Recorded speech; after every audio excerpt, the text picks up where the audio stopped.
Sur notre pays, le Sénégal, plane une atmosphère de fin de règne. La crise sociale s'approfondit.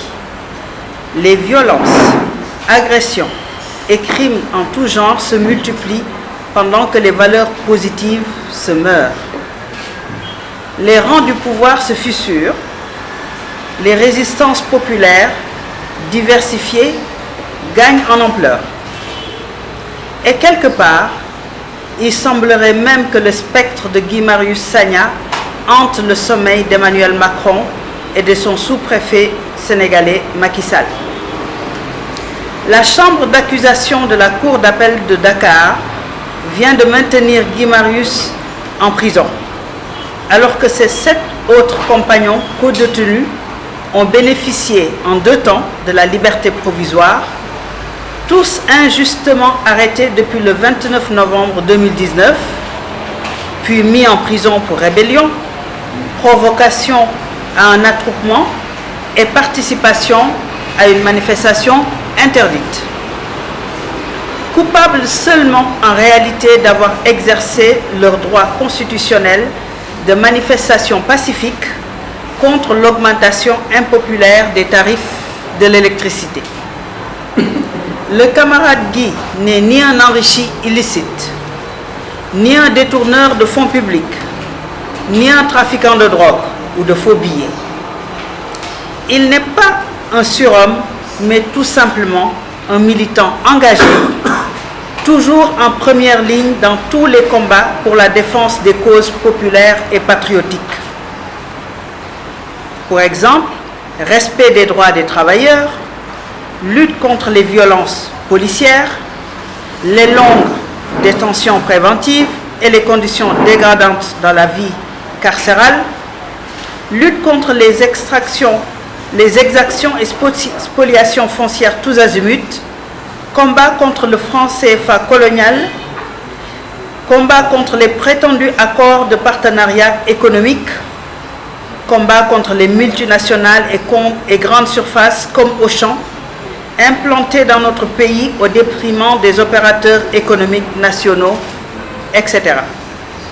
C'est ce digne fils de son peuple, ce citoyen honnête, père de famille, qui a été arrêté puis incarcéré au camp pénal de Dakar dans la zone spéciale de haute sécurité, habituellement réservée à de présumés terroristes. Isolé et pratiquement interdit de visite en toute illégalité, il a dû mener à 2 reprises une grève de la faim, puis une grève des visites pour poursuivre la lutte, même dans les conditions draconiennes d'une incarcération inique. Son combat n'est pas celui d'une personne, d'une organisation politique ou d'un mouvement citoyen déterminé. Son combat est celui de l'ensemble des Sénégalais et Sénégalaises victimes des politiques antipopulaires du régime de Macky Sall. Il est donc de notre responsabilité à tous et à toutes de le sortir de prison et de continuer la lutte jusqu'à la victoire. En tout état de cause, Macky Sall sera entièrement tenu responsable de tout coup fourré portant atteinte à l'intégrité physique ou à la vie de Guy Marius Sagna.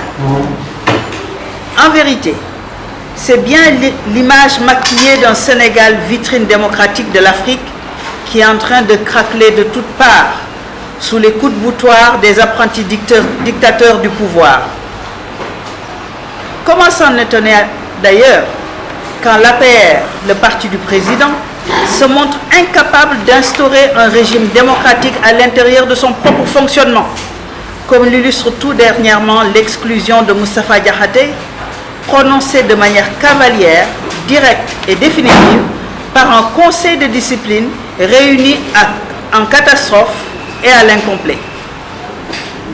Sur le même registre du Matei et du Gaïdolé, le préfet du département de Dakar, s'abritant derrière les dispositions du tristement liberticide arrêté Ousmane Ngom, pourtant combattu brillamment à l'époque par Macky Sall opposant, se permet d'interdire systématiquement toute manifestation à caractère politique dans l'espace compris entre l'avenue Malick Sy et le Cap Manuel, notamment devant les immeubles abritant l'Assemblée nationale, le Sénat, le Conseil économique et social et environnemental, les cours et tribunaux, le Palais de la République, le building administratif et la place de l'Indépendance, excusez du peu.